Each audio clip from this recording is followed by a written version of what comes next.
Assalamu alaikum wa rahmatullahi wa barakatuh. Dear student, last time we had discussed the first portion or some of the portion of this paper that is about graphene based nanomaterial. Today, in this presentation, I will try my best to step forward and discuss something more about graphene based nanomaterials, but there was some missing in the last presentation. There was some technical issues, and I don't know that what happened, that when at the mid of the presentation there was some slide missing. So today in this presentation I will try my best to explain all these previous slide as well, and also explain some of the new features. As everyone know that this paper that I have selected, graphene based nanomaterial for catalysis, is one of the review paper. Okay, that is uh, one of the information that everyone know about that. The second point, that it is a paper that is published in 2017. So that means that's not a very old paper, that's a new paper. And the third one, everyone has some of the basic knowledge about graphene. That graphene is a one atom thick lattice of carbon atom. Its supercapacitor, its electrical conductivity, its biodegradability, and its strength compared to that of steel, which is almost, as last time I mentioned, 100 times, but it's not approximately 100 times, it's more than 200 times, and it's ultra light as compared to that of any other material.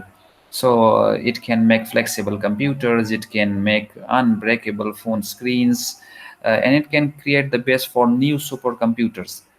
But it's super hard to make such a meaningful material on the large quantity. On the laboratory scale, there is no problem at all. We can prepare on the laboratory scale. But on the large scale, there are a lot of problems. There was a paper published in 2015, that is Nature Communication, and that's growing off the nanoscale, graphene lattice on a copper base. We can get a sheet of 8 multiplied by 3. That is just, you can just compare 8 multiplied by 13 nanometer. Okay, sorry, millimeter. So that is a very small piece. There was also, but it's too expensive to make on a large scale outside the laboratory. Inside the laboratory is okay. Still, it's not cheap, but we can make. And there was also a study in 2017, and that is a Nature Communication study, that how to make graphene in single step by heating soybean oil at 800 degrees centigrade on the nickel foil, and it can cause a carbon atom to arrange in a single atom thick sheet. It can cut the cost of graphene 10 folds. That's also one of the good news. But how large we can make is almost like a credit card, almost I think 10 times smaller than that of your screen. So there was some good news and some bad news. Okay, slowly and gradually move. There was two approaches, if you remember, that how to prepare graphene. We have two approaches, are graphene based nanomaterial. The first one is top down approach. Okay, if you remember that, top down, and I told you what meant by top down. And the second one is bottom up approach. Okay, now I'm not discussing at the meantime that what is meant by top down, bottom up, that we had already discussed in the previous discussion. But the problem, if you remember, that there was a two step synthesis of graphene layer. If we can achieve, that is, simultaneous reduction of graphene oxide and also the metal that we are going to reduce, it's a great achievement. And I told you there is a paper that in industrial and engineering chemistry research, that highly dispersed silver functionalized graphene. Okay, so basically what he's going to do in this paper, the author is going to reduce this graphene, this silver, and also to graphene oxide to graphene. Okay, and then he had already discussed that electrocatalyst for ORR reaction. You know about ORR reaction. So he's just doing two things simultaneously. There was simultaneous reduction, that is silver, which is in the ionic form. So he's going to reduce this from that positive form to a metallic form. That is his one of the method he want to do. The second one, graphene oxide to graphene. So these are the two reduction process he want to do it simultaneously, and then he published this paper on that we had discussed last time, if you remember. Okay. Now, basically, this paper have a lot of information and a lot of ideas that there is a uniform dispersion of silver. Okay, that is the first uniform dispersion. Now, last time we had discussed that what caused the uniform dispersion of silver. Basically, whenever there is a reduction of graphene oxide, so removal of oxygen, so basically you can visualize in such a way that we are replacing something by something else, replacing the two different things. And there is already one thing, we are going to kick it out, okay, and the one next thing coming in. So going out, coming in, that is just a simultaneous process over there. And also there is also a nanopores, there is a sulfur doping and nitrogen doping as well inside the ring. That is also a doping process. So this paper give us one of the idea that we can prepare a graphene a monolayer, a single layer, just by using that approach, and that we had discussed. And then finally he had used this for this basically reduction, so that we had discussed last time.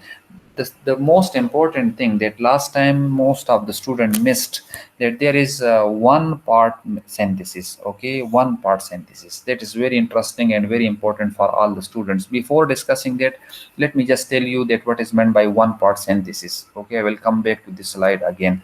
Basically, most of the students are familiar with this kind of instrument. This is called Teflon line autoclave. Okay, and most of the hydrothermal processes, soluthermal or hydrothermal, that we are using as a solvent. Let's suppose sometimes we are using as a water and sometimes using any other solvent as well.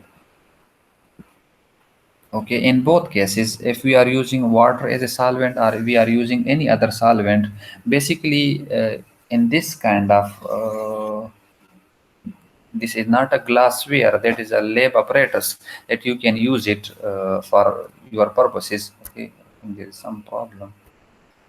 Okay, that you can use for your lab purposes, for preparation of some of the uh, chemicals or some of the products that you can prepare in your lab. Basically, okay, there is some problem in the pen, I don't know how to fix that. Okay, let's may Allah safeguard us. Okay, so basically, this is one of the basic need in the modern laboratory. That is a Teflon line autoclave.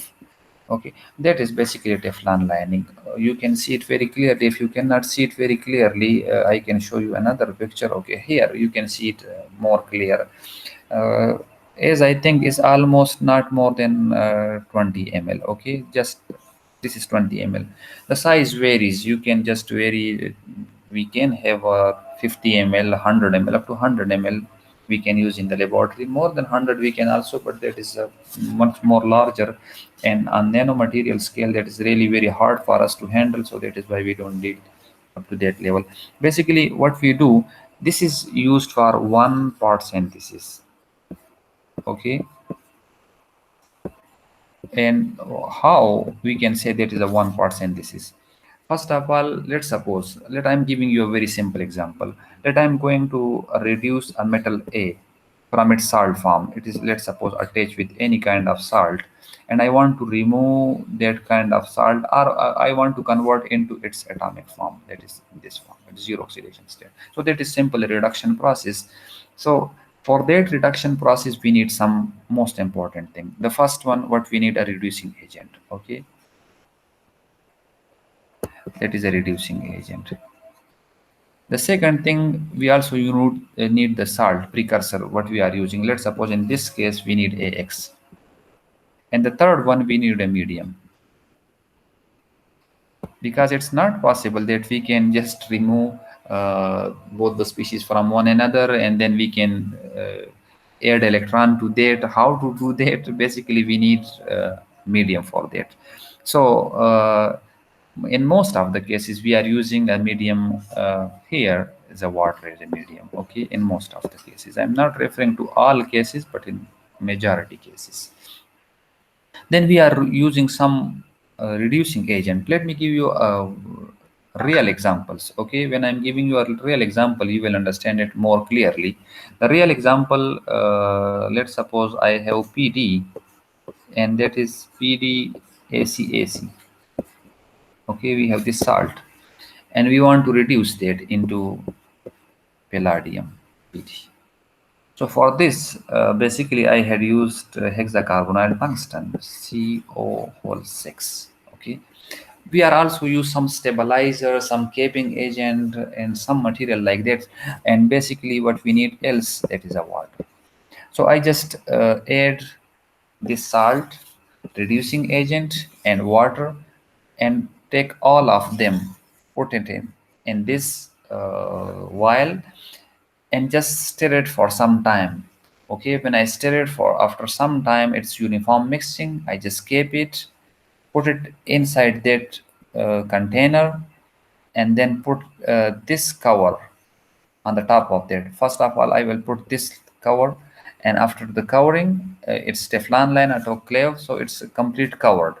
Then I put this steel cover on there, and then I just tight it again like this, fix it. That is the steel bar usually for fixing that. Basically, what we do then, the next step is just we put that is look like this. We shifted this into our heating chamber, and that heating chamber, that's one, almost they can give a temperature up to 400 very easily, is no problem in that. And those students who have visited our UW lab complex, okay, they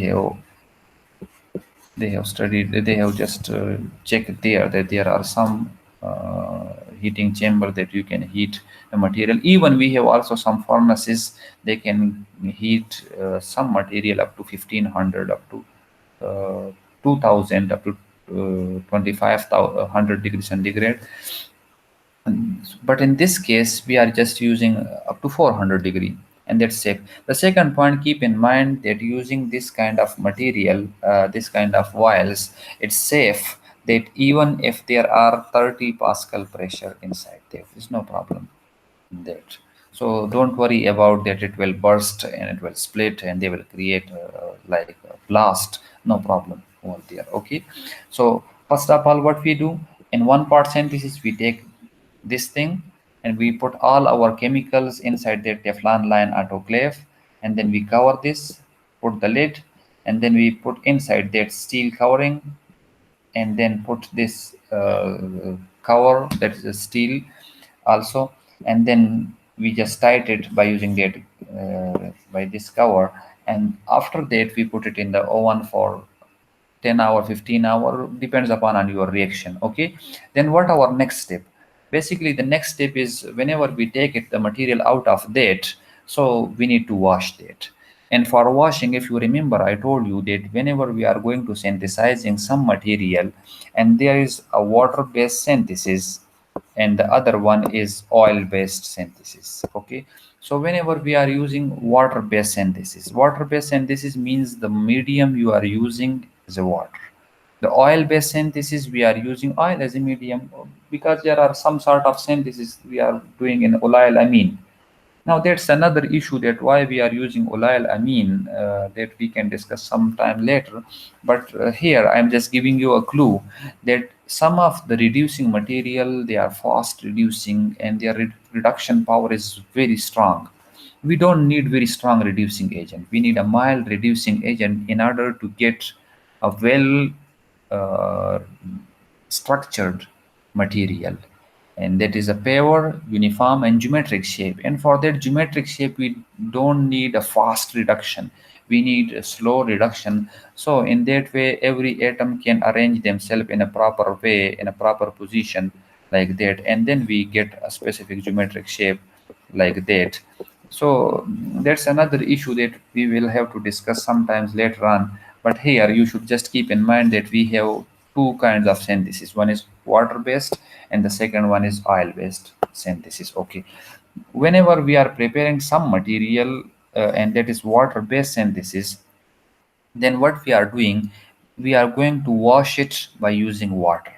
Okay, so the chemical used for washing will be the same as we have for preparation, and sometimes we are also using, that is C2H5OH in some cases. Okay, you can use it because they have a lot of similarity with that of water, so no problem with that. Okay, you can also use this, that is ethanol. So you can either use ethanol for washing, or you can use water for washing. Now the second point that I told you, that we can use a oil based synthesis. For oil based synthesis you cannot use water, and you know the reason why we cannot use that. We cannot use that because the nature of water, they are polar, and the oil, they are non-polar in nature, so it's there is just separation between them. Then we are using n-hexane for washing.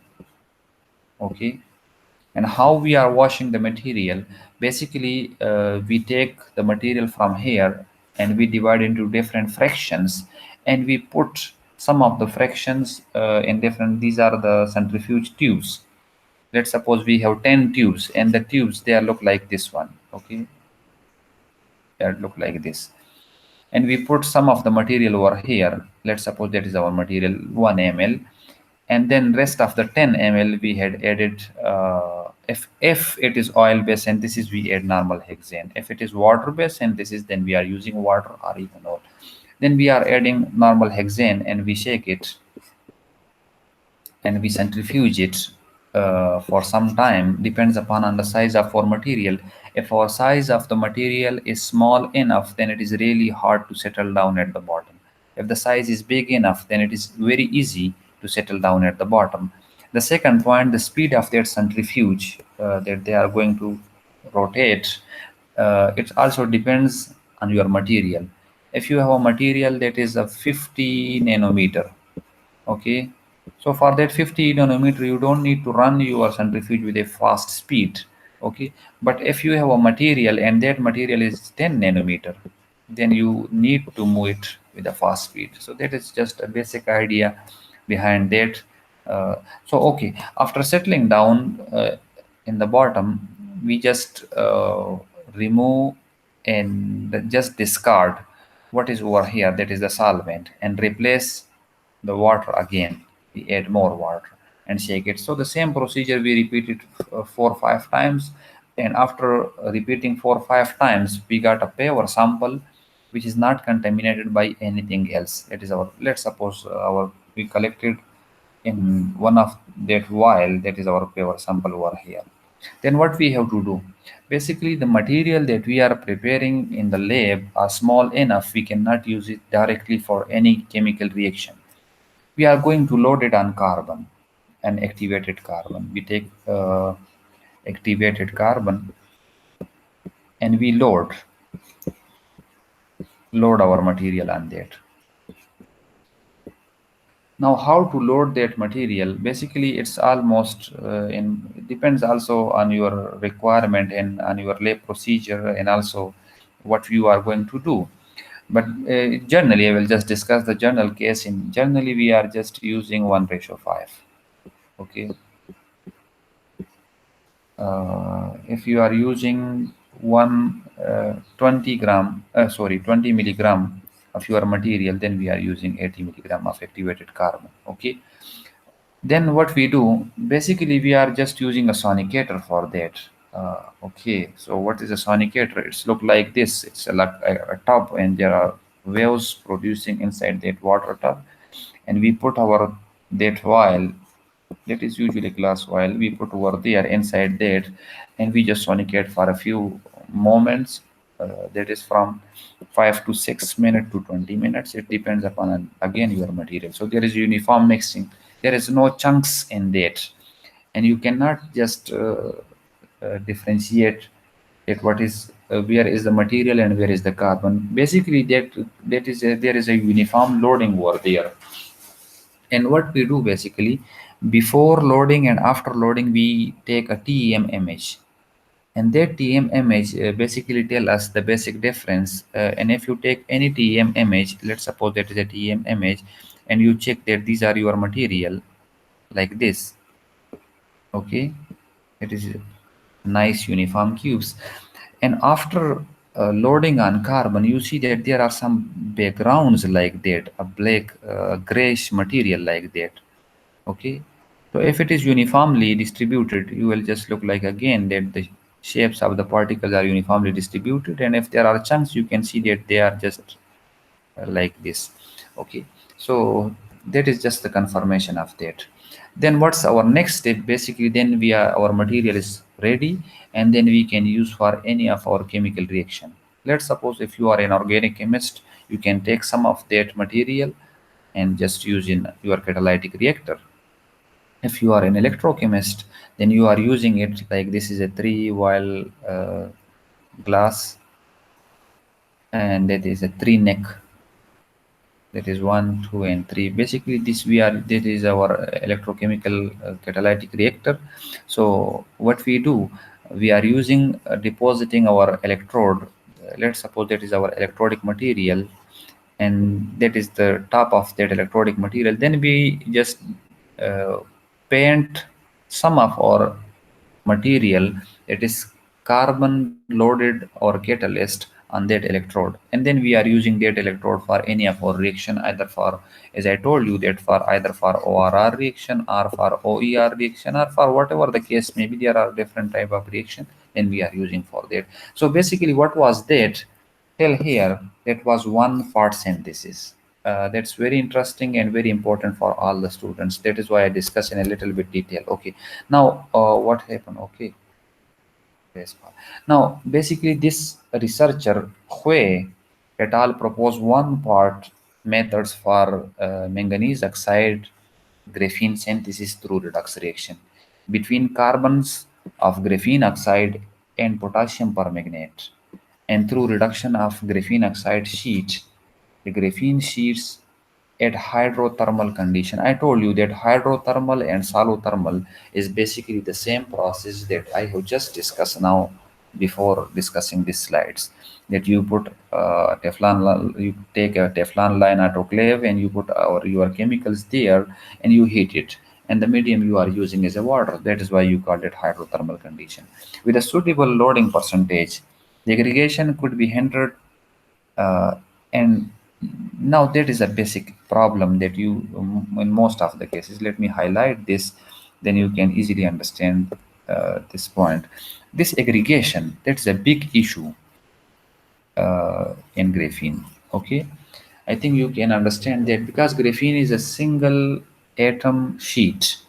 Now single atom sheet, they have a lot of potential to attach with one another. There is a pi-pi interaction, and we had discussed that previously.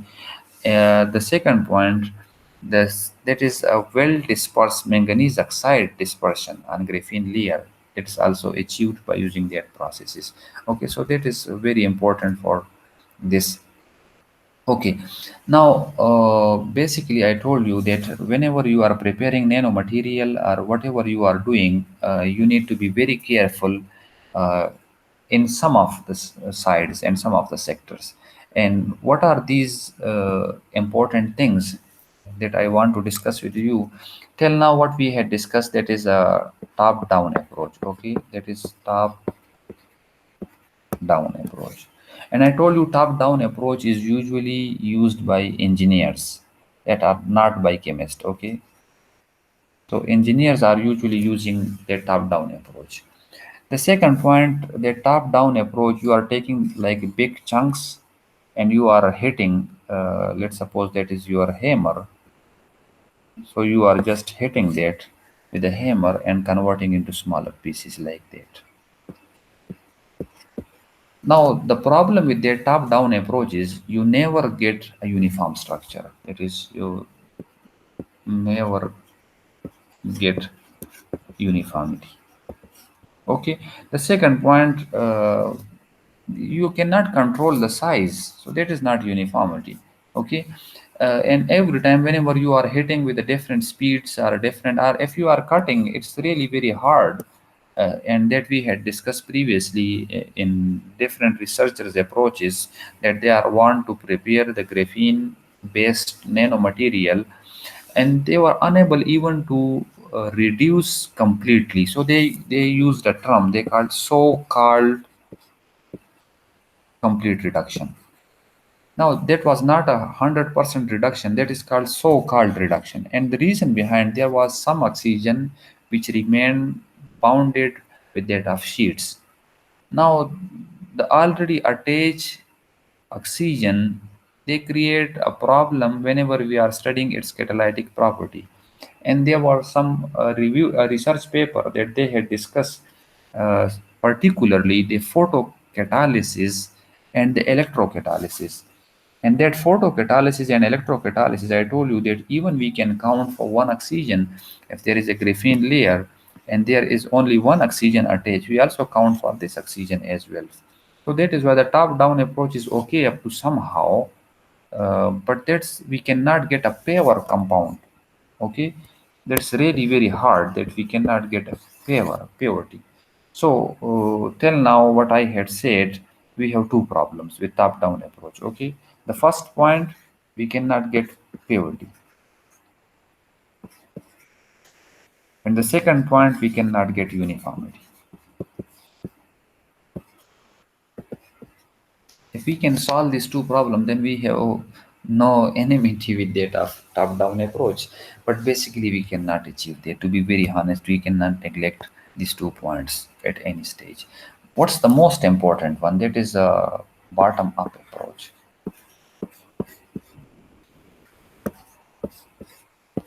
Now, bottom-up approach is usually used by chemists, and that is very interesting. Okay. And now, what is the background for that, and what is the bottom line for that? Basically, that is we are converting a material. That is a preparation of the material, nucleation, and then growth. As I told you that, let's suppose you are preparing any sort of material, that is a metal nanoparticle. So basically, metals, they usually exist in the form of this, in the salt form. So what you are doing, we are just adding some electron and we are converting into this form.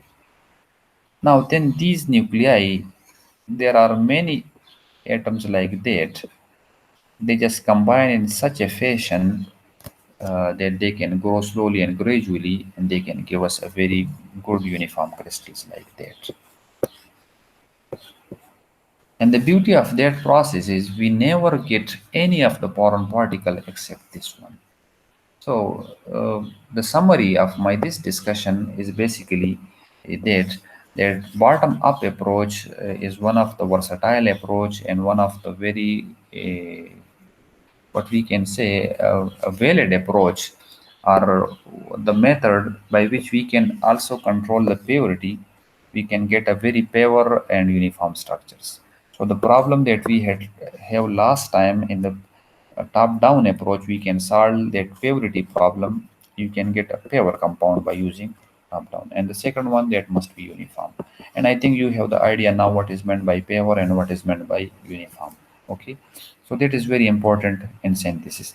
Now the point over here, that's really very technical, and most of the students, they don't consider this point at your level and your stages to characterize the sample.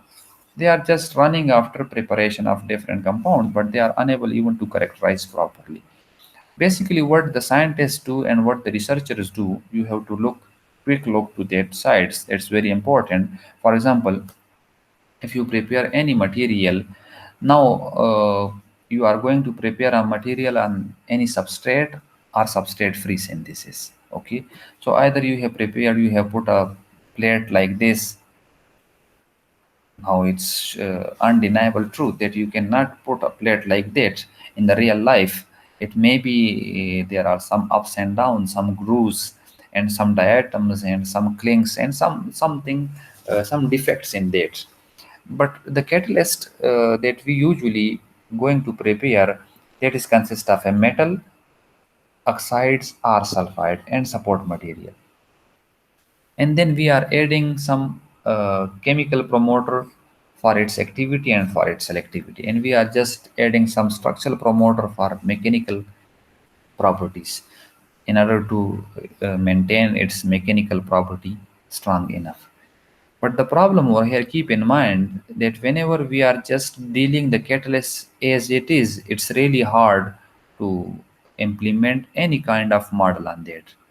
So what we do, basically we are converting that complex catalyst into a simple model.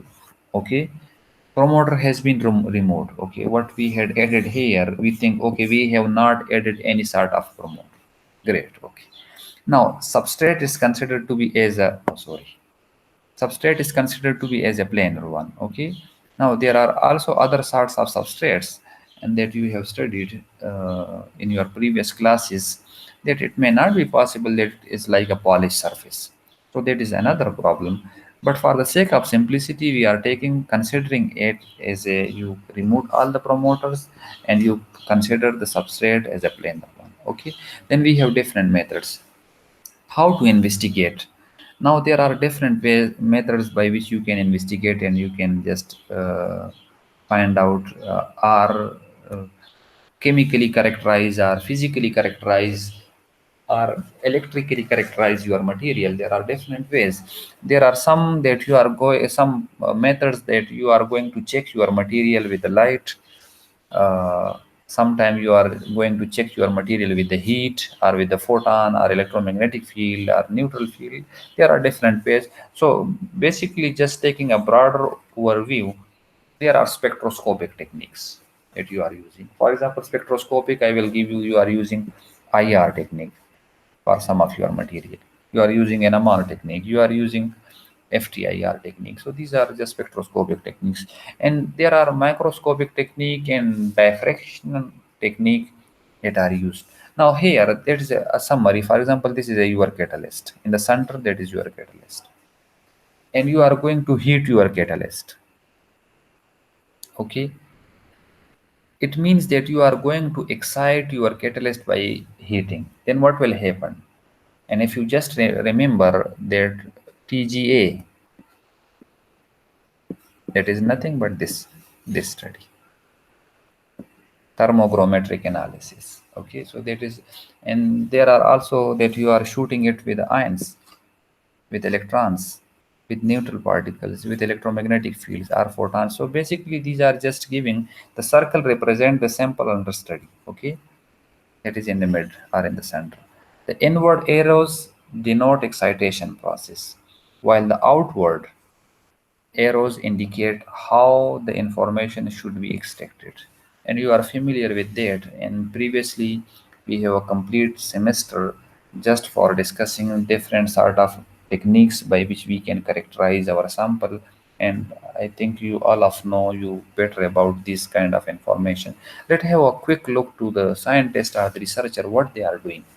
Basically, scientists are using XRD studies, absorption studies, XPS, TEM, NMR, UV visible, exhaust studies. So there are a lot of studies by the researchers that they are doing. And in the previous class, I have just discussed all these kind of studies, that what is meant by these STM, ISS, and that neutron scattering and SIMS, all these that we had discussed in the previous discussion. But unfortunately, as I told you, there was a missing, and that missing was because of I don't know what's the technical issue over there, but there was something missing in that, that you can hear at that moment, but you cannot see the slides over there. That was a big issue in the previous discussion. And I don't know how it happened and why it happened. It basically, the problem over here is that this program is being controlled by the students and as well as by the teacher. So whenever you are just sometime clicking some presentation mode or some mode like that, then unfortunately I cannot see and I cannot control that what is happening over there. So that was the problem last time happened, and we missed the slides till here. Here you can have just a quick look to that kind of studies, that we have different techniques in that XRD. So I will just give a quick review of that previous discussion. Let's suppose you are just irradiation of your catalyst with an X-ray photon. So what will be the result? It will generate a photoelectron, and which are employed in X-ray photoelectron spectroscopy. We call them XPS studies. Okay, so that is very simple. And XPS is a surface sensitive quantitative spectroscopic technique that measure the elemental composition of the of that part. So that is one of the analysis. XRD, you know about what is XRD. I told you that basically they tell you about the purity and the crystallinity of the material. And if you remember, if you have a plot like this, like XRD pattern like this. So what does it mean? Basically, it means that our material is crystalline in nature. Okay, and if we have XRD pattern like this, what does it mean? It means that we don't have a crystallinity in our material. So basically, XRD is used. Now then, adsorption and BET studies. BET is most of the scientists who are dealing and most of the researchers who are working on the uh, catalyst side, they are just searching for such a material which have high surface area. As I told you, graphene is one of the best material, strongest material, uh, and its catalytic activity is very high. Why it have high catalytic activity? So the reason is because of its high BET, surface area. So that is very important. And the instrument that usually known is quantachrome, that usually find out the pore size and porosity of your material as well, and then the surface area by using BET. Then we have XPS study and we have UPS studies. As I told you that XPS and UPS means ultraviolet photoelectron spectroscopy. And as I discussed before, that in XPS is nothing but it is a radiation, a radiation of your catalyst with X-ray photon. So it means you are shooting your material with X-ray photon, and then there is ejection of photoelectron, which is exactly the photoelectric effect. And this give us a surface analysis that what is happening, what is on the surface. Now keep in mind that in comparison of UPS and XPS, the basic mechanism is the same because it is ultraviolet photoelectron spectroscopy and that is X-ray photoelectron spectroscopy. So the basic is in comparison, if you just compare both of them, UPS and XPS. So in comparison to XPS, UPS is limited to energy level of the valence electron, but measure it more accurately. So that is a technique that you are using. Now, what is by TP technique? That is basically temperature programmed.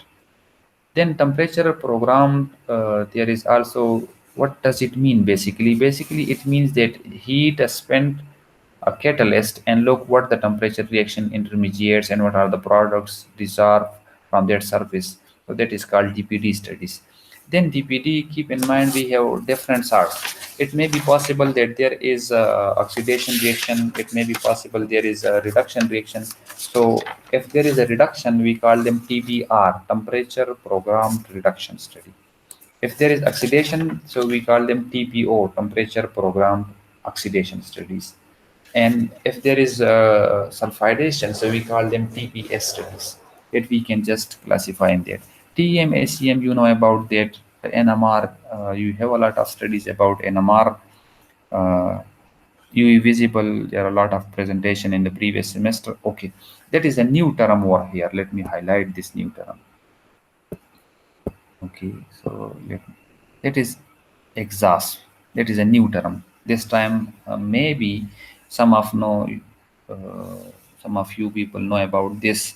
That is one term, and the second one is XANES.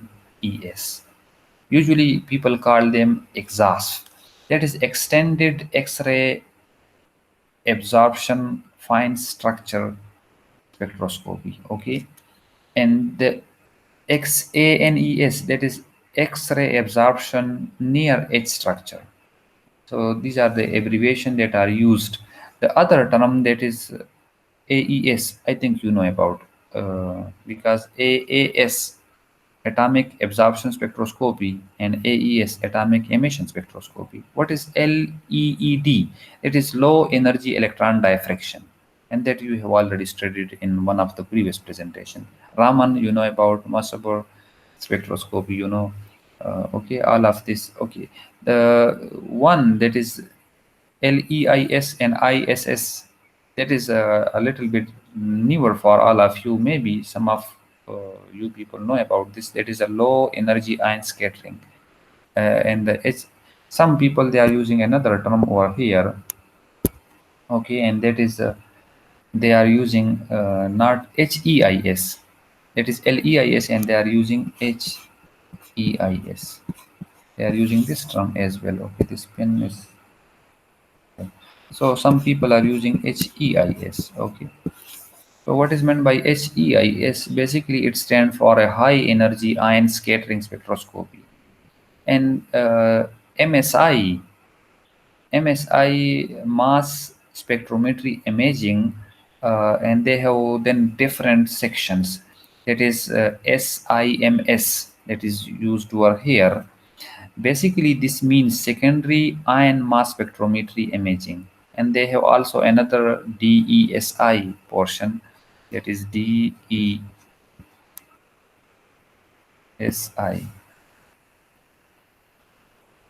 Okay, the DESI is desorption electrospray ionization, and then there is a MALDI, MALDI, which is stand for matrix assisted laser desorption ionization. So these are different technique people are using that, and before starting any research, you should keep in mind that you will have go through first synthesis process, and then characterization process, and then some application side. So you should know about the characterization. So before selecting anything, you should just keep in mind these points. Okay, now the bottom up, we are just coming toward the bottom up, is a chemical vapor deposition. So as I told you, this method is used by chemists. So in this, we are using chemical. Previously, in the top-down approaches, we are using some chunks of graphite oxide, and we are converting to graphene oxide, and then we are removing that oxygen. But the basic that was exfoliation process. Okay. Now this is a typical bottom-up method. Was considered one of the attractive and alternative to produce graphene-based nanomaterial in large scale. Okay. Now, due to its low cost, the cost is low, and ability to produce high quality. Now, this is another term. I don't know that they are different abbreviation they are used. You people are used to with that. It means that is few layer graphene.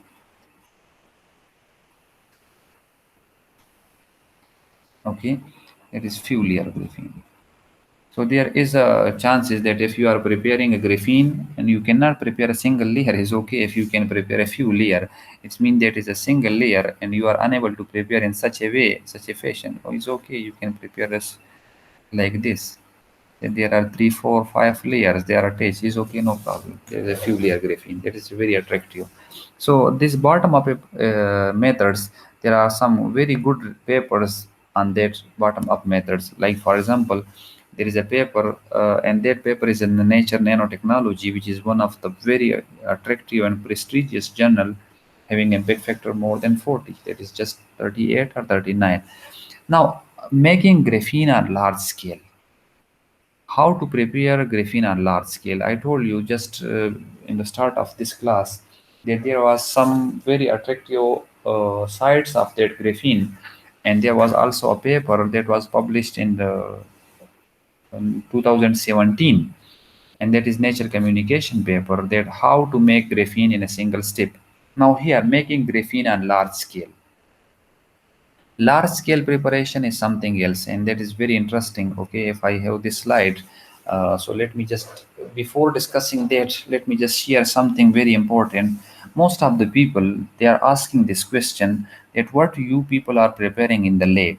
Okay, what you people are preparing in the lab, why it's not commercialized. Okay, if a layman can ask this question, is acceptable to me. But if an educated man can ask this question, it's really very irritating. The reason behind that is every educated person should know the reality, that basically what we are doing in the lab. For example, let me give you the example of any material that you are preparing in the lab. So we are just studying that at batch level. I don't know, there is some mess with that pen and sometimes not cooperating. Okay, so I just forgot what I was discussing with all of you. Okay, that is a lab scale. So what we are preparing in the lab, that is at small scale. Now scaling is a big problem, okay? Now at large scale, it's not easy and it may not follow the same process that we are just applying on the small scale. Okay, if it follow the same principle and the same rules, for example, we are preparing at the small scale something and we are just implementing on the large scale and it give us the same results, that's wonderful, but it's never happened. Because for a small scale, we can control a lot of things. On the large scale, we cannot control a lot of things. We have to communicate even with the chemicals from time to time, and from even from at every stage we are going to characterize that. So small scale on the lab scale, large scale, and we can also call industrial scale. As I told you that if anyone claim that okay, I can prepare graphene, of course you can prepare graphene, but on industrial level, it's really very hard. And that's not hard in that sense. No one can prepare. It's very expensive. It's not easy for anyone to access to that and can easily use that. So that's the problem. So what we are just doing in the lab, that is at small scale. Okay. Now, if we are preparing something at small scale, and I'm using a term for that, and I'm sure that you will remember that we call them batch experiment or pilot plot experiment. Okay, and then we have a column experiment for that. For example, if there is a water purification and you have find out such a material that can purify the water, so the first thing that we have to check it at batch level, and then you have at column level, then at the large scale. Okay, so there are different stages that on which we can work. Usually, in most of the cases, generally, what the researchers can do that they are performing experiments, just they are restricting to these two stages. Now, if there is any investment from any industry and they want to invest on your experiment, then it's okay, that's well and good. But until and unless they are not agree to do that at large scale as you have directed, then it's really impossible for someone to prepare and reproduce the material on the large scale. Okay, like in tons or in, you can say, in 500 kgs, like that. So that is a big amount. As I told you that we can prepare graphene sheets like credit card size. Now credit card size, and now you are comparing it with that you are just a carpet of a room that is a 10 by 10 feet. It's a big size. So how to prepare that on large scale, that's an issue. So that is why just that making graphene on large scale, so large scale preparation is not easy as on small scale. And that researcher have given a very good idea, and that idea, the basic theme of the idea. Now, if you look at a single layer carbon atom bonded to two-dimensional hexagonal network has been the subject of intense research since it was first isolated in the freestanding form in 2004. And I told you in 2004 there was a researcher who was basically native Russian, and then Constantine, Professor Andrew Jim, and he had prepared that. Now, what the people are basically doing, they are using some substrate, like a metal substrate, and they are creating or precipitating the carbon material on that. So he just take that a metal surface, put in a carbonaceous gaseous, then these gaseous are settled down on that, and then slowly and gradually he can remove this by etching process. They can remove the base material, that is the substrate, and you can get a fine graphene sheets. So in this way, it means that it is a substrate based synthesis. It's not a free synthesis. Okay, you can put a substrate and they will just take the shape of that substrate. So that is a substrate based synthesis. Okay. Now, this chemical vapor deposition is a chemical process used to produce high quality and high performance of solid membrane, which are often used in the semiconductor industry. So that is a very a positive sign that we can produce uh, graphene layer by chemical vapor deposition method. And I told you that chemical vapor deposition method is a pure chemical process in which we can take a gaseous carbonaceous material, and we are just decreasing their temperature so they can settle down on that material, and that material act as a base, and then we can just do that. Now with that of chemical vapor, few or even single layer graphene with low defects, and I'm sure that now you remember what is meant by defect. And at this stage, basically these are the unwanted material which are attached to that graphene layer, and they can be used for support as a support for catalytically active species as well. Okay. Now, furthermore, the heteroatom doped graphene, what is meant by that heteroatom doped? As I told you that graphene is basically made up of carbon, and that these are the sheets of that hexagonal carbon like benzene ring extended into the sides like x-axis y-axis. Okay, if we are going to replace here one of the carbon with one, let's suppose by nitrogen or by sulfur, so these are called doping. Okay, in this sense, which are widely used as a catalyst support showed intrinsic catalytic activity originating from doping, so-called metal-free catalyst. Now again, there's a term very funny, so-called metal-free, can be prepared by depositing the carbon atom and heteroatom simultaneously. Okay, now what's the theme and what's the idea behind that? Basically, there are carbonaceous material carbon, and there is nitrogen or sulfur or any metal like silver or any other metals that you are using to use over there. So as graphene carbon is going to settle down on that substrate, on that material, simultaneously, the other atom will also settle down, and it will incorporate inside that carbonaceous material. So that is one of the way that you can do. And there are some also research papers that they can discuss that. Then subsequently, the catalytically active sites can be introduced to pristine graphene or doped graphene supported by CVD by the traditional catalyst preparation method, such as that is wetness impregnation and deposition precipitation. There are different methods, traditional methods, that is wetness impregnation and deposition methods. But the basic idea that what we had discussed in this slide, that we can prepare graphene doped material or graphene impregnated material. So that is like a mini assignment for all of you. You can just go and browse your internet and study what is meant by doping, what is meant by impregnation, and what is meant by chemical reaction. Okay, so these are there a little bit difference over there. So there is a paper, and that paper is from Egwanta. That is a mini review. That is synthesis. Basically, they have just compare synthesis that what people are going to synthesize the material, characterization and application of metal nanoparticle.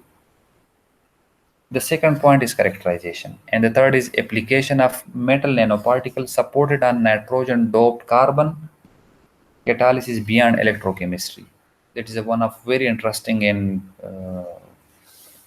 that is very important paper, and that paper was published in 2016 in Egwanta, which is a very prestigious journal having impact factor more than 13. You can go through this paper and study that how they are going to compare the synthetic route of graphene by different researchers, and then how they are going to characterize. Here I'm just giving you a clue. If you are just saying that graphene is a 2D material, how to find out this is 2D and that is not 3D? Okay, how to find out the thickness of that material, that it is 1 nanometer thick, that is 2 nanometer thick? You can go through one of these papers that I'm referring it in this presentation, and you can easily find out that okay, this technique is used. That is not an assignment by which you can get marks, but that's very important for your research, because in the next coming semester you are going to conduct your own research by yourself, and believe me that this will help you a lot in synthesis, in characterization, and even in the application. Okay, so you can go through this one. Okay, but still, okay, they can prepare the material, but still there is a one challenge, and that challenge that remain mentioned in the above graphite oxide exfoliation route. The challenge still remain. And do you remember this that challenge? That challenge was that there was chunks of graphene layer. So now what the scientists do? Basically, the scientists, particularly the graphene community, they adapted to make individual graphene by epitaxial growth of graphene films. Now, there is a new term that maybe you people are familiar with this epitaxial growth, or you are not familiar with this. If you are not familiar, let's come and just study that what is meant by epitaxial growth. And then we can come again and we can study what is meant by this. Okay, so just I'm leaving this paragraph for some moments. So, what is epitaxial growth? Basically, is broadly defined as the condensation of gaseous precursor to form a film on the substrate. Okay, liquid precursor can also be used, although vapor phase from a molecular beam is more in use. Vapor precursor are obtained by chemical vapor deposition or laser ablation processes. Okay, now here in this figure you can see that there are some gaseous material, and these gaseous material are going to settle down in a proper arrangement. Okay, it means that initially the energy of that material is very high. With the passage of time or by using any external stimulus, we are going to decrease its energy. So the growth is in this direction, that is upward direction. So that is called epitaxial. Now, basically, this term epitaxy refers to the method of deposition. So you can keep in mind that is a method of deposition of monocrystalline films on a monocrystalline substrate. If there is a substrate and you are going to deposit all the materials that is in the gaseous form one by one in a proper arrangement, that is called epitaxial growth or epitaxial layer. Now this term have a Greek root. What is meant by epi? Epi means above, and taxis means deposition in ordered manner. Now deposition are in many forms. That is, if you just take this film and you are depositing material, so that is also deposition. Okay, this is also called deposition, but that is not ordered depositions. Epitaxial is restricted to a kind of deposition which is ordered in nature, and they are orderly depositions. Okay, the second point that you should keep in mind, epitaxial film may be grown from a gaseous or liquid precursor. It may be is not restricted only to gaseous one. It is restricted to not to the liquid one only. You can use a gaseous, you can use uh, liquid, you can use a gaseous, any of them are okay, but there must be a uniform deposition. If you are taking the material that is your material substrate and you are adding it, so there must be a proper deposition like that, an order deposition. So they will deposit in an orderly way, not in a haphazard manner. Now the substrate act as a seed crystal. Maybe you have gone through this kind of experience that we are preparing some material, we are preparing some sort of material by seed growth. And let me just remind you that we can prepare the material by seed growth, nanomaterial by seed growth. Now, what is meant by that seed growth? Basically, that was a term used. If you want to crystallize, you have a beaker, and inside that beaker, you have a lot of a supersaturated solution. You want to crystallize that. So, the first point, you have to wait it for some times, and they will aggregate with one another, and then you can get some of the crystal settle down at the bottom. If you want a fast aggregation, you have to add some seeds inside that, one or two or few crystals, uniform crystals. And that uniform crystals, what they do, basically all the ions inside that, they will railing around that particles and can give you crystal very fast. So basically what this substrate do, that is a seed. They are working as a seed for their deposited films and oriented identical to those of their substrate. Okay, now there are different type of that epitaxial growth or epitaxial films. So epitaxial films are of different types. One is homoepitaxy. Homoepitaxy, if the film and the substrate are the same. Let me give you an example. Let's suppose if you are using a silver sheet, okay, and you are depositing silver material on that sheet. So that is called homoepitaxy because your substrate that you are using over there and your material that you are depositing, let's suppose that is silver. So what is going to attach over here is also silver. So both of them are the same. So that is why we call them homoepitaxy. And then epitaxially grown layer are purer than the substrate. Keep in mind that what is here in the substrate. Okay, let me use another pen. It is a green color for that substrate. This substrate, if you compare the purity of that substrate and the material deposited over here, so that deposited layer will be much more purer as compared to that of our substrate. So that is a big difference that you should keep in mind. Because why it's so? The reason behind that, the material deposited over here, they can come slowly and gradually one by one, and only specific material they can come and settle down over there. So that is why it's much more pure. So this layer is much more pure. Okay. Now there is a pseudo homoepitaxy. Now epifilms and substrate are same material, but doping in epi layer can be different from that of substrate. Okay, so that is another one that you are going to deposit. So the epifilm basically means the film which is going to adsorb, and substrate are of the same material. But doping in AP layer can be different from that of substrate. So you are also doing some doping process, and that doping is totally different.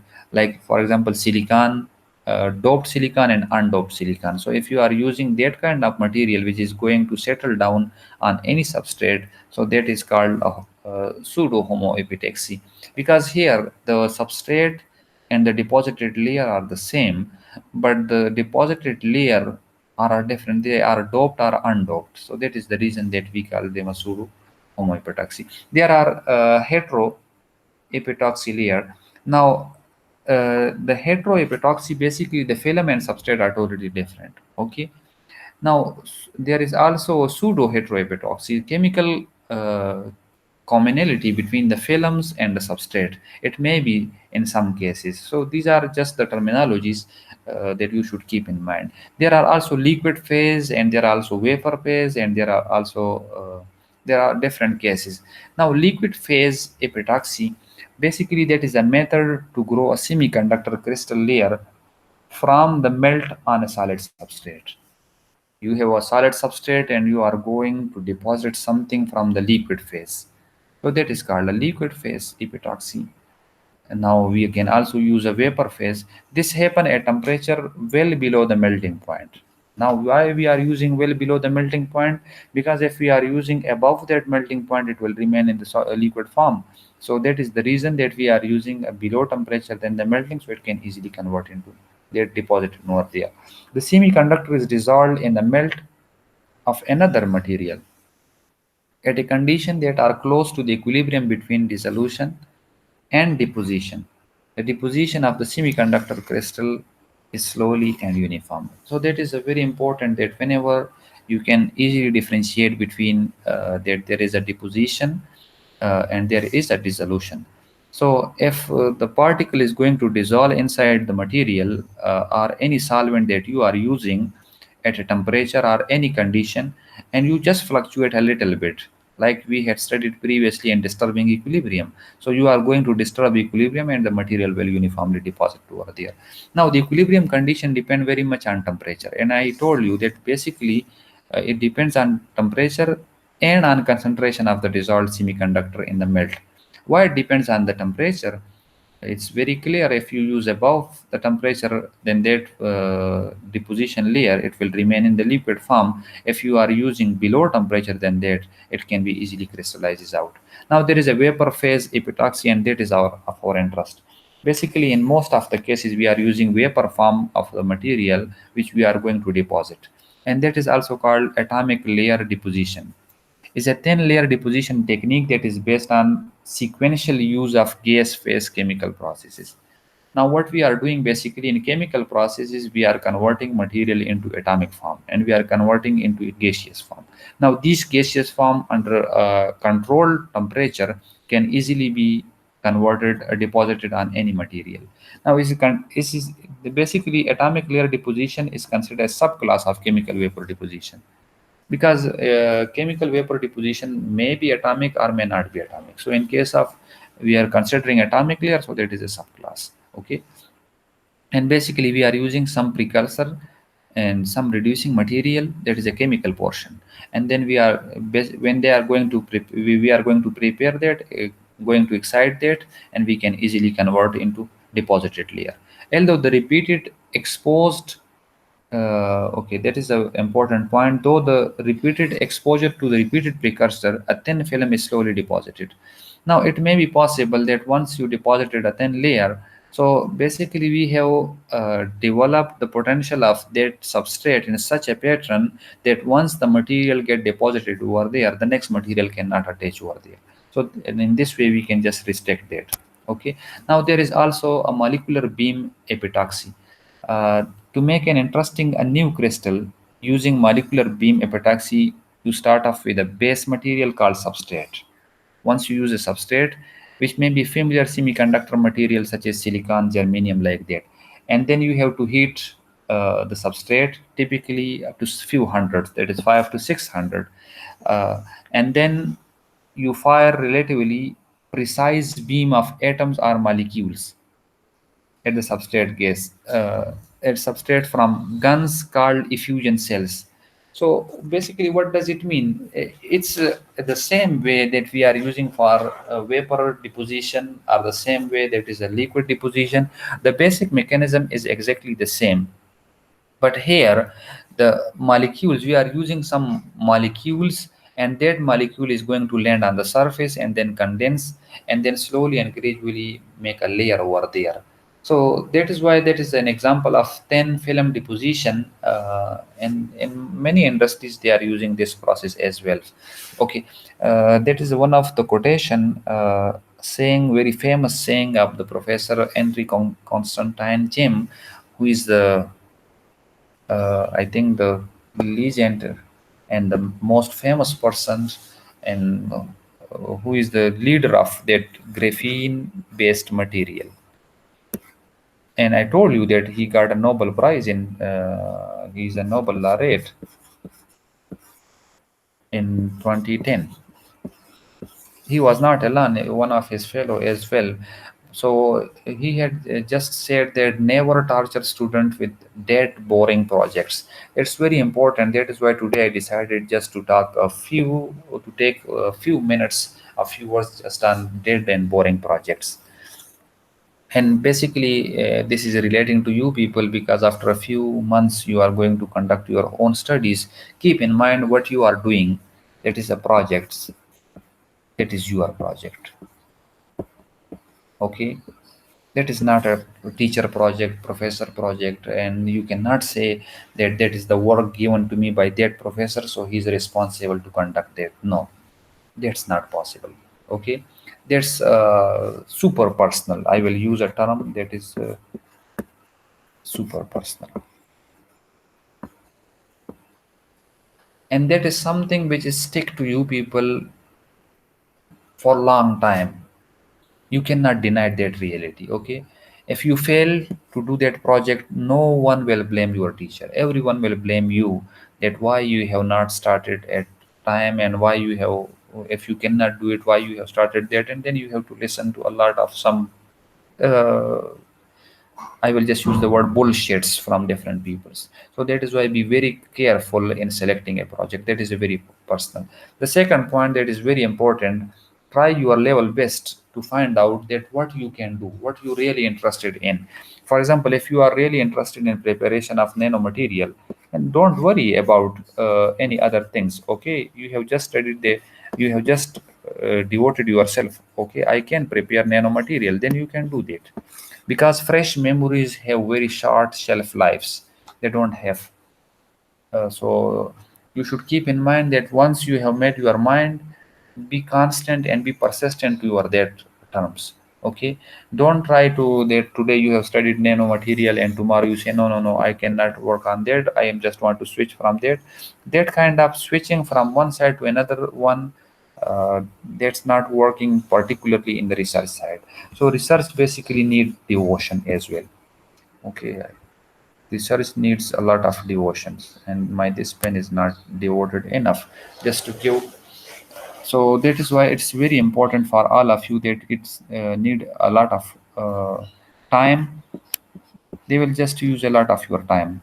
So if your time, you are giving time to something that is boring, so I think that's not a very good business. What you have to do, you have to be very careful dealing that. So how to select a project, I have discussed that in the previous classes in the last semester.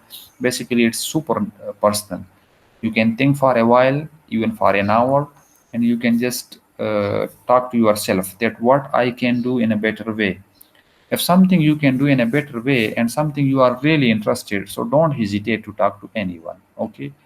And the second point, the selection of the specific field, then you need a constant and regular work, and that is the first thing is reading. Okay, if you can read, is okay. There is no problem at all, because the lab work and what you are doing in the project, that's if you just work. I think they need just 30% of your time. Now 70% they will be used. 70% of your time will be used by your study and what you are going to write. So it's very important for all of you just to focus on that and just to consider that what you are doing now is very important, and don't waste your precious time just by starting switching on and switching off your projects from time to time. Let's suppose from the first week you started just working on some graphene material, and then the second you want to prepare a perovskite material, then the third week you want to. So basically that is a stepwise process. So when it is a stepwise process, so you should be patient. Okay, the first thing I told you, you should read. The second, and the reading may be continuous from your starting day till your finishing line. And the second one, there is a stepwise grooming in your topic. So stepwise grooming is very important, and for that you need to be patient. If you are patient enough for till the final result is okay. If you are not patient, it's really very hard. Okay. Now the metal substrate, it basically we are using here, as I told you, just remind you the story what we were discussing, that people usually take some metal surface, and then there are some vapors of carbon, and they are depositing over here on the metal, and they can get a nice shape of single atomic layer of graphene sheets. So basically, what's the role of that? The role of that material is a seed for the growth of that graphene. Okay, you should keep in mind this point. The second, under low pressure. So if the pressure is very high, all the materials, what will happen? Now, if the pressure is very low or ultra high vacuum condition, carbon atom form a gaseous carbon precursor. They can form, and they would deposit on the exposed transition metal surface in sp2 bonding arrangement in the form of graphene. So that is very interesting and very easy for us to understand that how the material is going to prepare and how they can deposit it. Therefore, it becomes possible to manipulate the graphene synthesis at atomic level and to provide excellent homogeneity. So that's quite easy. Okay, now after etching off the metal, now that's a new term. That's a very maybe a problem for all of you, at what is meant by etching. So let's just look what is etching. Then we can just come and basically till now we have learned that we have material and we have a gaseous carbon and we deposit it over there, and then we use etching. Now what is etching?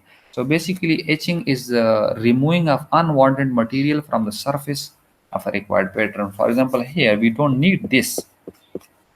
What we need the layer which is deposited over there. So that is called etching. Now there are two types of etching. One is wet etching and one is dry etching. Wet etching is done by a liquid chemicals, that is unmasked areas are etched away by the chemical reaction, that is oxidation or reduction.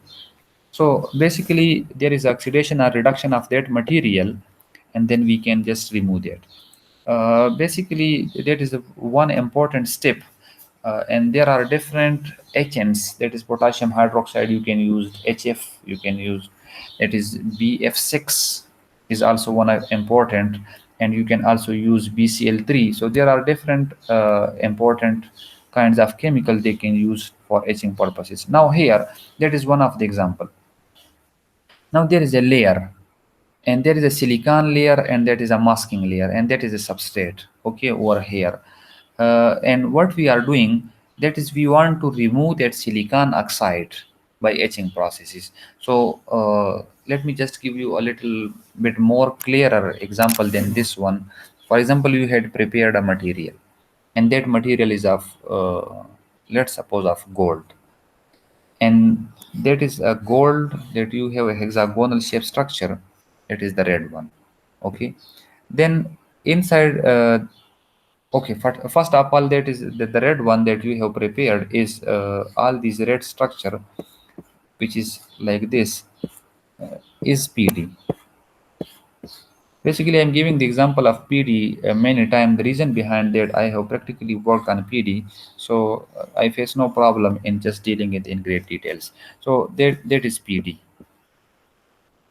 okay.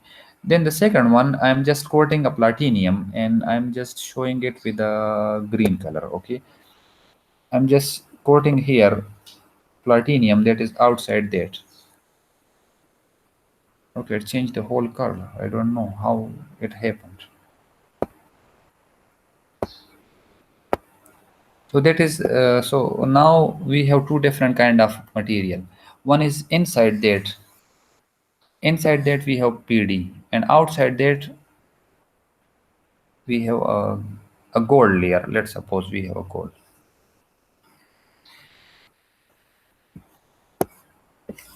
Now basically what we are going to do, the process is we want to remove what is inside that, and what we will get cage like structure.